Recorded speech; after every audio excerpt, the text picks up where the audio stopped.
Hello everybody, here we are today. We are going to be recapping week 3 around the CFL. So if you're new to my channel, please make sure to subscribe, and if not, no big deal. Now let's recap the week. So the first game of the week was BC going to Winnipeg, and the Lions faced a tall task of trying to really just prove that they could be there with Winnipeg.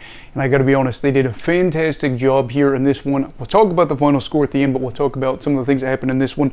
The first half of the game really benefited the Lions at points because they had one drive in particular where they had like 2 pass interference calls that ended up allowing them to extend the drive to score a touchdown on it. And the difference in this game really probably comes down to the end part of the first half.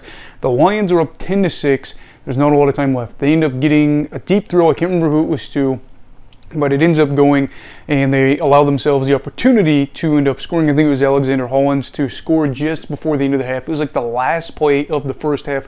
So instead of having a 4-point lead, 10-6 against Winnipeg at the end of the first 30, it's now 17-6, which I think was so big for them.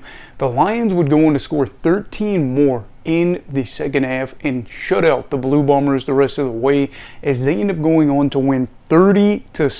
BC's defense allowed just 6 points, had 7 sacks, and had an interception as well. Matthew Betts was one of the guys making an impact with 3 sacks in this game, and if I'm not mistaken, this was the first win by a West Division team in Winnipeg since 2018. Could be 2019. Sports that had it as 2018. I got to say, for the Lions, this was a massive win right out the gate.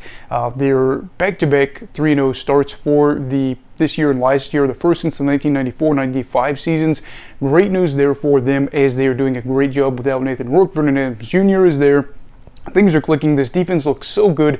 And as for the Blue Bombers, tough loss early on. They'd said that they really want to learn from this going forward.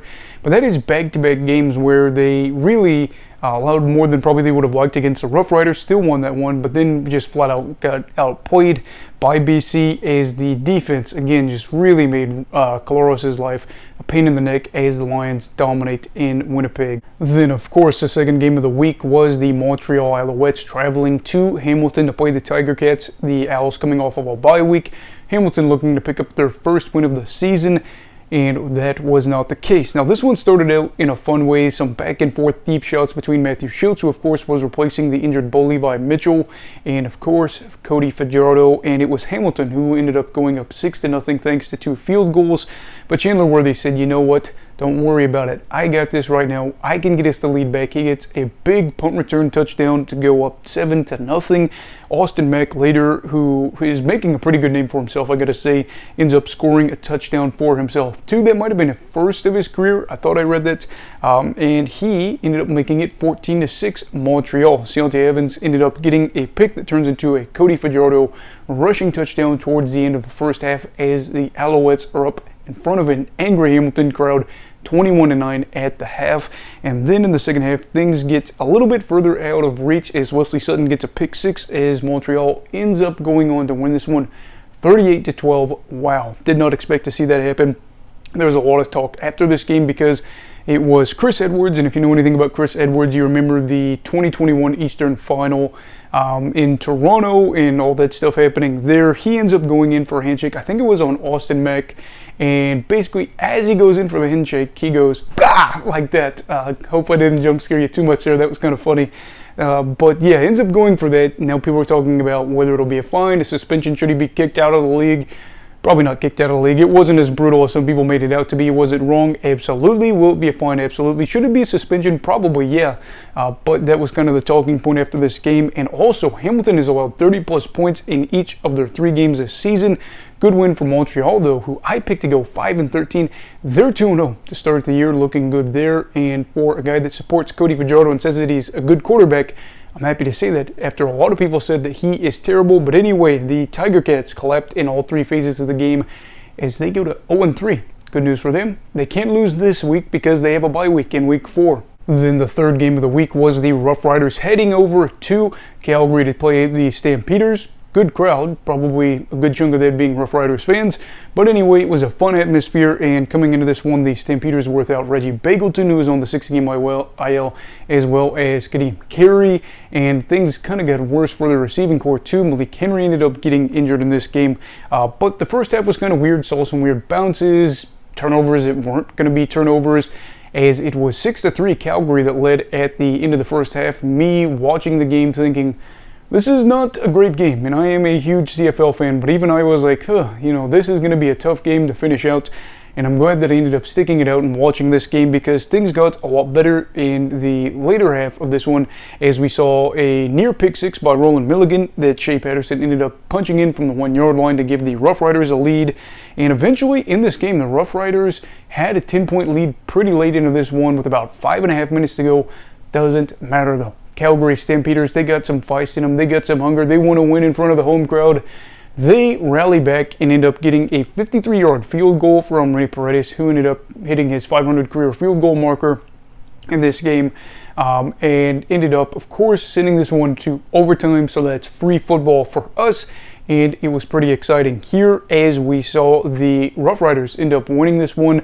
They had traded field goals, ended up getting field goal on their second drive of overtime, and then it was Nick Marshall, who almost had a couple interceptions in this game, ends up getting the game-clinching interception, and you have Jake Mayer, who finishes with 3 interceptions on the day as Calgary moves to 1-2.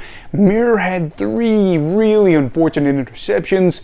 One of those wasn't his fault, but at the end of the day, that partially cost them, yes, as the Stampeders again, you don't want to say panic, but of course now they are 1-2 in a tight West Division, as the Rough Riders are 2-1.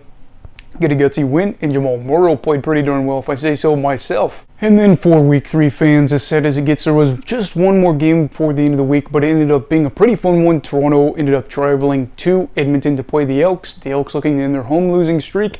And yeah, anyway, let's jump into this one. Edmonton takes an early 7-0 lead. A little bit later, Purifoy ends up getting a pick 6 to make it 14-7. Things are good there. The Argos end up going into the break up 18-17. About this time, I stopped watching, hanging out with the wife. You know how it is. It is Sunday night, getting ready for bed and then work. But this one ends up being a good one in the second half. I am sad that I didn't finish it out, as AJ Ouellette scores an easy one, just up the gut. Chad Kelly with a 2-point conversion, up the gut, uncontested for both of them, as they go up 26-17. Not too long after, it was AJ Ouellette again with the hat trick, his third major, as the lead balloons to 33-17. A short while later, you see Taylor Cornelius ends up getting replaced by Kai Loxley. Doesn't go well, so then they end up going a little bit longer after that with Jarrett Dagey, I think is how you pronounce it. I could be mispronouncing that. That is their third string quarterback who comes out on this one. Don't know why Ford wasn't out there. He wasn't listed on the injured report, and he wasn't listed on the depth chart. Couldn't find anything in the news. Probably should have checked the Edmonton Twitter to see what that was all about. But anyway, Dagey comes in there, has one really costly interception, but goes 9 for 11 in this one. Makes things interesting. At the end of the day, though, it is Toronto that gets a 41-31 win, if I'm not mistaken, in this affair, as the Argos just really have a lot of things go their way. They end up getting 6 sacks in this game. They allow 0. They, of course, had some great turnovers in their favor. And the Argos, again, start off the year with another good performance. The Elks, of course, are not a Studley team, but at the same time, I do feel bad for Edmonton fans, because while the loss at home continues, and it's the 19th loss in front of the home crowd, I feel bad, especially because this team does have some talent, and it's tough because you look at this team compared to some teams from a few years ago, and you see the potential, and you see them not really performing the way you'd like them to. But there will be a day Edmonton fans can get back the 2015 glory. They went into the Grey Cup. Today's just not the day. But anyway, what are your thoughts on the Week 4 action? I went 1-for-3 this week, 1-for-4, so I went 1-3. It was rough, but I ended up having a good time, and anytime the Lions win and I don't pick them, I don't really feel bad about it, because the Lions win, and I'd rather see them win than me get the pick right. But anyway, I'd love to hear your thoughts for this week of action as we gear up for Week 4 preview and picks. That'll probably come out tomorrow or the day after. Anyway, everybody stay safe and have a great night.